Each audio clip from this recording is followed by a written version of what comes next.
नमस्कार, स्वागत है आपका ओनली यूपीएससी पर। यह है आपकी पॉलिटी की क्लास। इससे पहले वाली जो क्लास थी उसमें आपने समझा था कि मुख्यमंत्री की नियुक्ति, उसका कार्यकाल क्या होता है। अब हम उससे आगे बात करेंगे और इस क्लास में समझेंगे कि मुख्यमंत्री के कार्य एवं शक्तियाँ क्या हैं। ठीक है, तो इस क्लास में आपका हेडिंग क्या होगा? मुख्यमंत्री के कार्य एवं शक्तियाँ। मुख्यमंत्री के कार्य एवं शक्तियाँ।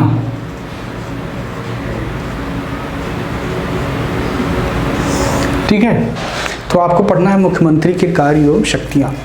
तो देखिए, मुख्यमंत्री के बहुत सारे कार्य होते हैं, लेकिन हम ऐसा करते हैं कि उसका एक वर्गीकरण कर लेते हैं, उससे आसानी होगी बातों को समझने में। ठीक है, तो उसका वर्गीकरण इस प्रकार करते हैं कि एक तो उसका जो मंत्री परिषद के प्रति कार्य है और उसकी शक्ति है, उसको हम पढ़ेंगे मंत्री परिषद। दूसरा आप देखेंगे विधानसभा के प्रति,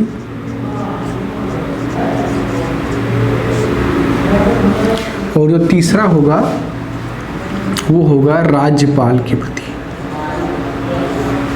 ठीक है, तो इन तीनों कंडीशंस में उसके क्या पावर्स हैं, क्या काम उसको करना होता है, ये हमें समझना है। ठीक है, तो सबसे पहले हम देखेंगे मंत्री परिषद के संबंध में उसके कार्य एवं शक्तियाँ क्या क्या हैं। ठीक है, तो इसको मिटाता हूँ और फिर हम इसको पढ़ना प्रारंभ करते हैं। ठीक है, तो आपका हेडिंग क्या होगा? मंत्री परिषद के प्रति, मंत्री परिषद के प्रति सीएम, शॉर्टकट पे लिख दे रहा हूं, सीएम के कार्य।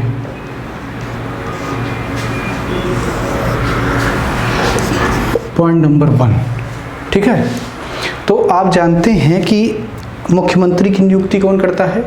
राज्यपाल करते हैं, लेकिन राज्यपाल के साथ काम करने के लिए एक मंत्री परिषद होता है, मंत्रियों का समूह होता है, जिसमें कैबिनेट मंत्री, राज्य मंत्री और स्वतंत्र प्रभार होते हैं। ठीक है ना, तो वो जो अन्य मंत्री हैं उनकी नियुक्ति भी राज्यपाल करता है, लेकिन उससे पहले जरूरत होती है मुख्यमंत्री के सलाह की। तो पहला पॉइंट आप क्या लिखेंगे? सीएम के सलाह पर ही, सीएम के सलाह पर राज्यपाल अन्य मंत्रियों की नियुक्ति करते हैं, अन्य मंत्रियों की नियुक्ति करते हैं, अन्य मंत्रियों की नियुक्ति करते हैं। ठीक है, सीएम के सलाह पर ही वो अन्य मंत्रियों की नियुक्ति करते हैं। दूसरा पॉइंट देखते हैं, किसको कौन सा मंत्रालय मिलेगा, क्या कार्य किसको मिलेगा, ये काम सिर्फ मुख्यमंत्री का है। यहाँ पर राज्यपाल का कोई हस्तक्षेप नहीं होता है। राज्यपाल का काम होता है ओथ दिलाना, यानी कि उसे शपथ दिलाता है कि फला व्यक्ति मंत्री है और उसे शपथ दिला दिया कि आपको मंत्री के रूप में काम करना है। किस मंत्री के रूप में काम करना है ये डिसाइड करने का काम किसका है? मुख्यमंत्री का है। मसलन किसको राज्य मंत्री बनना है, किसको कैबिनेट मंत्री बनना है, या किसको गृह मंत्री बनना है, किसको वित्त मंत्री बनना है, या किसको पीडब्ल्यूडी मिलना है, ये सब तय करने का अधिकार किसको होता है? मुख्यमंत्री को होता है। तो यहाँ पर आप लिखेंगे मंत्रियों के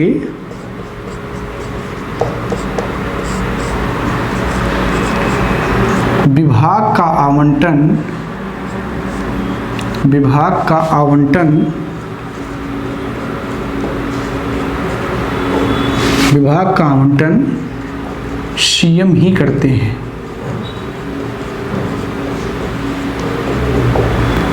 ठीक है, विभाग का आवंटन कौन करता है? सीएम करते हैं।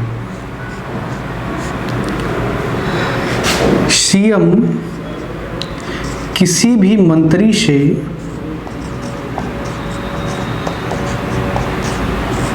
से त्याग पत्र मांग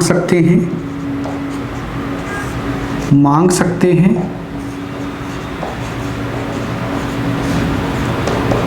या राज्यपाल से राज्यपाल से उसे हटाने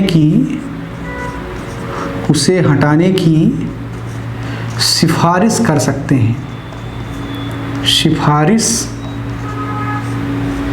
कर सकते हैं। ठीक है, इसका मतलब ये हुआ कि जैसे मान लीजिए मुख्यमंत्री जी हैं, कोई मंत्री उनको पसंद नहीं आ रहा है, उसका काम उनको पसंद नहीं आ रहा है, तो उससे बोलेंगे कि भाई साहब आप त्यागपत्र दे दो। भाई साहब नाराज हो गए, अच्छा हम त्यागपत्र दे दो, नहीं देंगे, तो राज्यपाल के पास जाएंगे, कहेंगे इनको हटा दीजिए, तो राज्यपाल उनको हटा देगा, उनको हटना पड़ेगा। ठीक है, तो वही बात यहाँ पर लिखा हुआ है कि सीएम किसी भी मंत्री से त्यागपत्र मांग सकते हैं या राज्यपाल से उसे हटाने की सिफारिश कर सकते हैं। तीसरा देखते हैं, मंत्रिपरिषद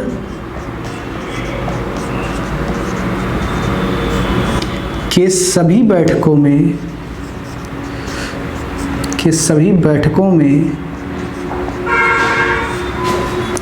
सीएम अध्यक्षता करते हैं।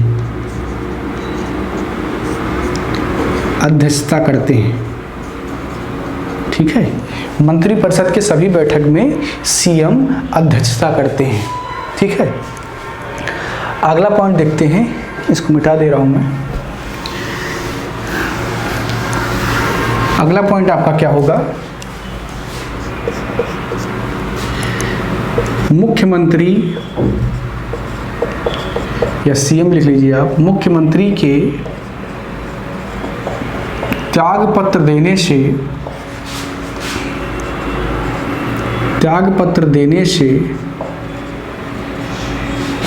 पूरी मंत्रिपरिषद भंग हो जाती है, पूरी मंत्रिपरिषद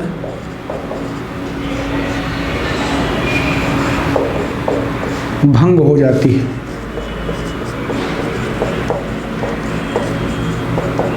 परंतु किसी मंत्री के त्यागपत्र देने से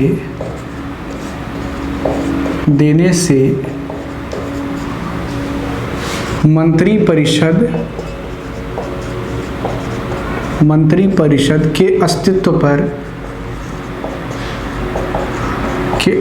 पर कोई आँच नहीं आता है, कोई आँच नहीं आता है।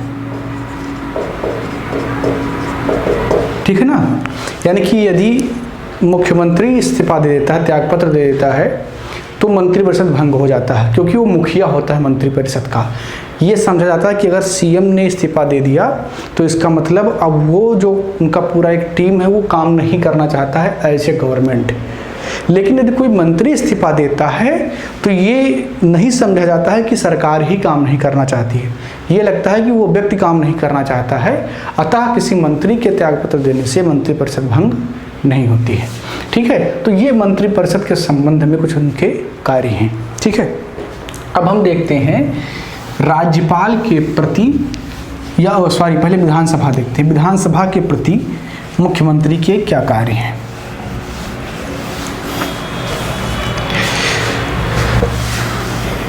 तो यहां पर आप क्या लिखेंगे, विधानसभा।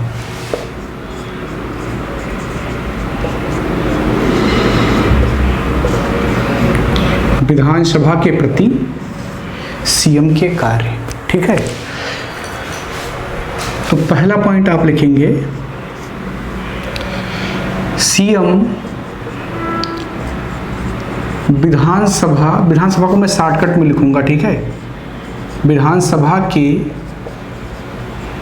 सत्र को बुलाने के लिए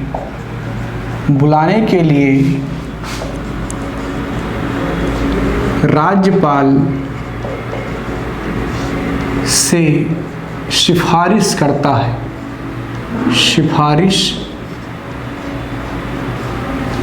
है, ठीक है, राज्यपाल से सिफारिश करता है सत्र बुलाने के लिए। इसके अलावा यदि सत्र को समाप्त करना है तो कौन करता है? राज्यपाल करते हैं। स्थगित करने का काम तो अध्यक्ष करते हैं, या जो है डिले करने का काम अध्यक्ष कर सकते हैं, लेकिन स्थगित कौन करता है? राज्यपाल करते हैं। और वह भी किसके सलाह पर होता है? जो है मुख्यमंत्री के सलाह पर ही होता है। ठीक है, तो सत्र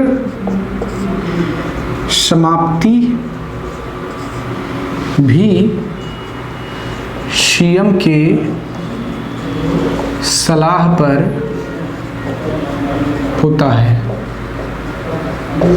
ठीक है, अगला पॉइंट देखते हैं। सीएम विधानसभा के पटल पर, सीएम विधानसभा के पटल पर सरकार की नीतियों की घोषणा करता है। सरकार के नीतियों की घोषणा करता है।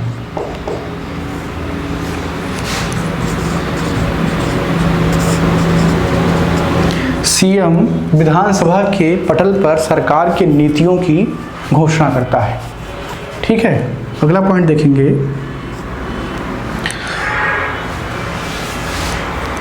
ये तो हो गया उनके जो है विधानसभा के प्रति कार्य। इसमें कुछ एक कार्य और देख लेते हैं सभा। ठीक है, तो ये सारे कार्य हैं और इसके अलावा मुझे कोई और पॉइंट नज़र नहीं आता है। तो सत्र को बुलाने के लिए सिफारिश करता है, सत्र को समाप्त करने के लिए सिफारिश करता है और सरकारी नीतियों की घोषणा करता है। ठीक है, इसके अलावा आप ये लिख लेंगे, इसमें एक पॉइंट चाहें तो आप लिख लें। सीएम सदन में अपने दल का नेता होता है। अपने दल का नेता होता है।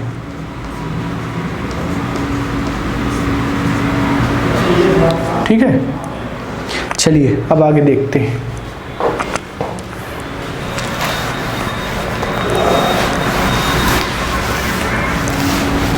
राज्यपाल के प्रति जो उसके कार्य हैं, राज्यपाल के प्रति, ठीक है, राज्यपाल के प्रति तो आप जानते हैं कि राज्यपाल और राष्ट्रपति भारत में दिखाने के लिए पावर सेंटर हैं, लेकिन एक्चुअल पावर वहाँ पर प्रधानमंत्री के पास होता है केंद्र में, और राज्यों में मुख्यमंत्री के पास होता है। ठीक है, तो हर काम राज्यपाल जो है सीएम के सिफारिश से ही करते हैं। तो यहाँ पर आप लिखेंगे राज्यपाल के सीमित विवेकाधीन शक्तियों के अलावा, विवेकाधीन शक्तियों के अलावा,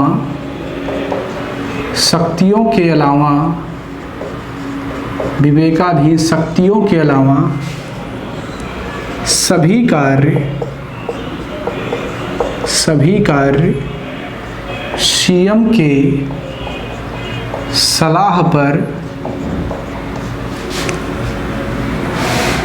के सलाह पर ही राज्यपाल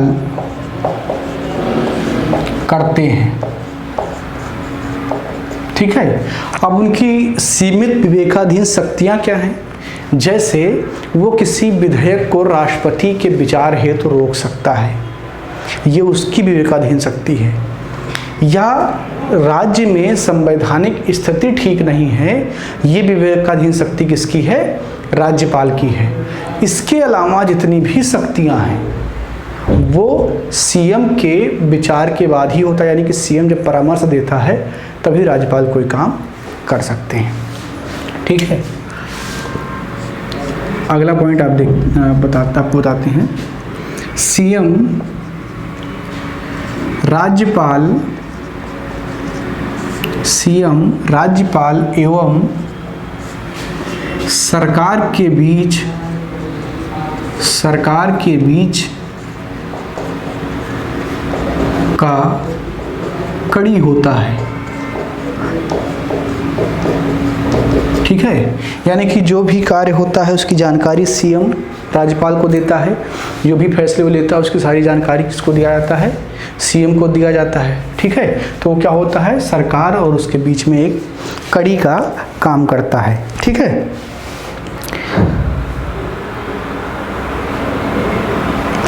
इसके अलावा मंत्रिपरिषद से रिलेटेड जो काम है, मैंने बताया कि किसी मंत्री को हटाना है, किसी नए को मंत्री बनाना है, इन सब पर भी मुख्यमंत्री ही सलाह देता है, वही काम राज्यपाल करते हैं। ठीक है, किसी बिल पर उनका क्या रवैया होने वाला है, यह भी किसके सलाह पर काम होता है, मुख्यमंत्री के सलाह पर ही होता है। तो कुल मिलाकर के वो जो पावर राष्ट्रपति के पास सेंटर में होता है, वही पावर राज्यपाल के पास होता है। हाँ, कुछ एक अंतर है जो आपने राष्ट्रपति में पढ़ा था, राज्यपाल में भी पढ़ा था, उसकी चर्चा करने की आवश्यकता नहीं है। तो इस क्लास में इतना ही। अगली क्लास में हम बात करेंगे इससे आगे और हम पढ़ेंगे विधानमंडल। ठीक है, विधानमंडल क्या होता है, उसका स्ट्रक्चर क्या होता है, कैसे काम करता है। तो हमने पहले जो है पढ़ लिया है, मुख्यमंत्री को पढ़ लिया है और उससे पहले राज्यपाल को पढ़ लिया है। मुख्यमंत्री में उसके कार्यकाल एवं वेतन को और उसकी नियुक्ति को पहले वाले क्लास में पढ़ लिया था, इससे पहले वाले में। इस क्लास में हमने उसके कार्य एवं शक्तियों को पढ़ा। अगली क्लास में हम इससे आगे बात करेंगे। बहुत बहुत धन्यवाद।